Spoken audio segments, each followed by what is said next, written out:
In late March, Embraer's new Phenom 300E received triple certification from Brazil, the U.S., and Europe, about a month after I flew the high-performance jet at Embraer Executive Jets U.S. facility in Melbourne, Florida. It was an excellent opportunity to experience the new 300E's faster top speed, upgraded avionics, and improved cabin. The Phenom 300 has been a best-selling light jet for the past 7 years, with more than 540 entering service since the first delivery in 2009. In 2018, Embraer upgraded the Phenom 300 with the E, or Enhanced package.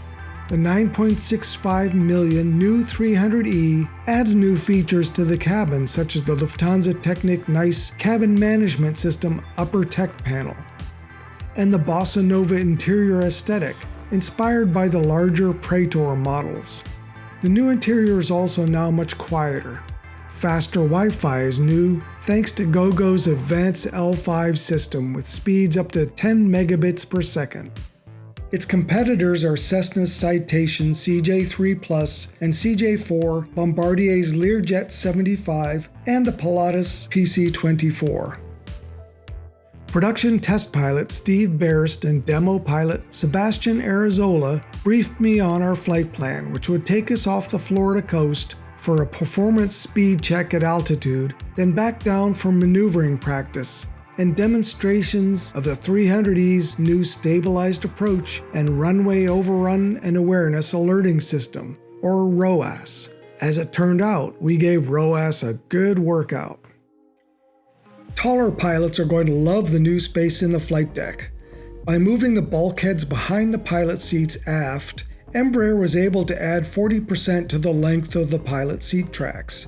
Pilots will also enjoy the new avionics capabilities of the Garmin G3000-based Prodigy Touch flight deck. The new displays and software load also enable the addition of takeoff and landing data and performance calculations and autopilot coupled go-arounds. ADS-B out and in is also standard. All the switches and knobs in the two Garmin touchscreen controllers come readily to hand, and getting the airplane ready for engine start is just a matter of minutes. Berst plugged in our flight plan on the touchscreen controller, and we were ready to taxi. With 4,130 pounds of fuel on board, at 16,543 pounds, the 300E was 2,008 pounds lower than its new maximum takeoff weight of 18,551 pounds. Maximum fuel capacity is 5,353 pounds. Takeoff field length was calculated at 3,052 feet. Berst warned me that takeoff would be quick and that I would have to reduce power after getting airborne to keep from overspeeding or climbing past our initial altitude. The powerful Pratts accelerated the 300E with a firm push, and I rotated at 105 knots. The 300E bounded into the air, and as I climbed, then turned to the east, I brought the power back and we quickly leveled at 5,000 feet. After ATC cleared us to climb, Berst set our climb speed at 230 knots. I switched on the autopilot after reaching 10,000 feet and proceeded to fly towards the flight-planned warning area W139E northeast of Melbourne over the Atlantic Ocean. The enhanced 300E climbs about a minute faster than the previous version and tops out at flight level 450. We stopped at flight level 330 for a performance check, as the mid-30s are where the light jet reaches top speed. Once settled with the engine set at maximum cruise, the outside temperature was 3 degrees higher than standard. Cruise speed reached Mach 0.794 and 465 knots true airspeed, with each engine burning 798 pounds per hour. We then reduced power to long-range cruise, and fuel flow dropped to 416 pounds per hour per engine, pushing us along at Mach 0.58 and 364 knots true airspeed.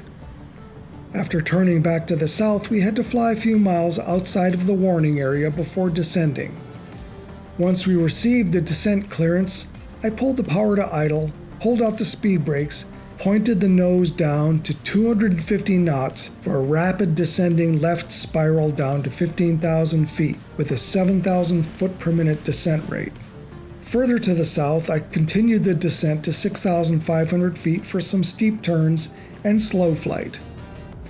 I probably should have slowed to below 200 knots for the steep turns because at the speed I chose, 230 knots, the controls were a little bit heavier and my turns weren't so smooth. After slowing down and adding flaps and landing gear, the controls lightened up, and the 300E's handling became lighter and more pleasant at 120 knots, not much higher than typical approach speeds. After cleaning up, we proceeded back towards Melbourne to put the unstable approach system and ROAS to work. Bearst ran the V-speed calculations on the Garmin touchscreen controller, and VREF was 106 knots. For the first approach, we activated the RNAV GPS 27 left approach and switched on the autopilot so I could experience the coupled go-around. The autopilot smoothly flew the 300E along the approach, and on the final segment, I purposely pulled the power back and let some speed bleed off.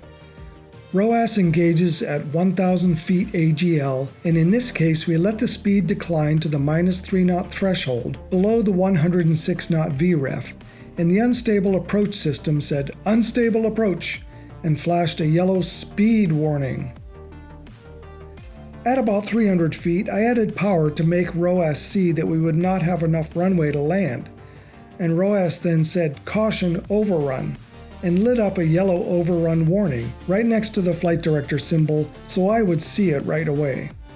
It continued warning me about the overrun until I pressed the takeoff go-around button on the side of the power lever and the airspeed increased. The 300E leaped into the sky, but at our light weight the airspeed increased so rapidly we nearly exceeded the flap limits, and Bearst brought the power back to stop the rapid acceleration. Coupled go-arounds are a great safety feature, but you certainly still have to be ready to manage the airplane. Because the 300E can be flown by one pilot, training in this operation is essential, but hopefully a future upgrade will include auto throttles, with which Garmin has plenty of experience. In any case, this is still a lot better than the previous Avionics and the Phenom 300, which disconnects the autopilot when you push the takeoff go-around button. I steered the 300E into a left traffic pattern and back to runway 27 left for a visual approach. This time I got a safety bonus, first with an unstable approach with speed warning, then too rapid a descent with a vertical speed warning, then caution overrun, followed by long flare as I held the 300E level just above the runway, and finally overrun, go around, overrun, go around. Clearly I needed to abandon this approach, so off we went for another go around. This time I managed to keep the speed from redlining, but events still happened quickly. We finished the flight with the visual approach to runway 27 right, and this is now one of the offerings on the G3000's procedures menu, which sets a 3-degree glide path to the runway end. This time I managed to keep the ROAS from criticizing my flying or telling me to go around, and my approach was properly stabilized. I pulled the nose up a little too high before touching down, then let the nose drop onto the runway and gave the brakes enough of a push to activate the anti-skid system. Despite my attempt to flare for a smooth landing, the touchdown felt comfortably firm but not hard, thanks to the trailing link landing gear. Designed to reduce the risk of a runway overrun on landing, ROAS addresses one of the top issues in business aviation safety. Overruns are the third biggest cause of incidents and accidents in business aviation, and traditional mitigation efforts, such as training, aren't helping to reduce the accidents. ROAS is unique because it uses neural network algorithms to calculate runway distance in real time while the Phenom is approaching and landing. It takes into account deviations that may lead to an overrun and warns the pilot when flying too fast for the available runway if the pilot should do a go-around or needs to use maximum braking action once on the ground. ROAS bases its warnings, which are visual on the flight display and oral, on the actual weight of the airplane by recalculating in real time the aircraft's energy state. This is a significant safety system for business aircraft, although Airbus is also adding such a system for its commercial aircraft, and Gulfstream has developed a similar system for the new G700. Embraer's upgrades to the Phenom 300E are just part of the manufacturer's effort to respond to customer desires to keep their airplanes up to date, because a key part of customer loyalty is constantly improving the product. The upgrades all make a lot of sense and improve upon an airplane that is already an excellent performer, from a cabin and flight deck comfort perspective, but even more important, with greatly improved safety features.